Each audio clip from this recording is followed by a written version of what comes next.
sa medical attention. Mhm. So, ngayon po, Senator De La Rosa, kasama ho kayo ni BP Sara, nandyan pa rin po kayo sa St. Luke's Hospital?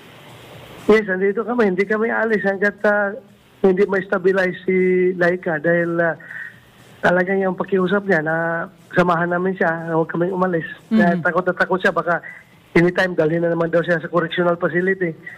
So, na-traumatize siya sa pangyayari kagabi. Very, very, very much traumatized siya. Kaya nakiusap talaga siya na huwag iiwan. So, andito na kami ni Inday hanggat whatever, whenever, hanggang andito lang kami.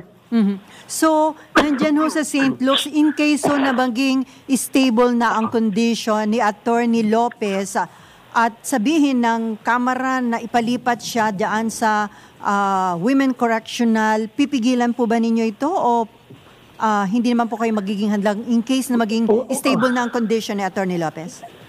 Alam na ng doktor, yung abogado.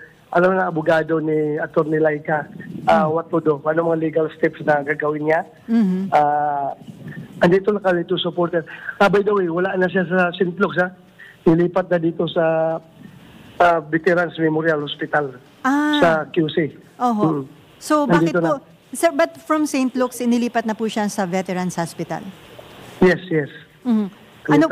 Kaninong decision po yun na ilipat sa Veterans Hospital? May order coming from the House of Representatives na ilipat siya dito sa Veterans Memorial Hospital. So sinunod lang ng mga polis. Sinunod ni General Torre yung order ng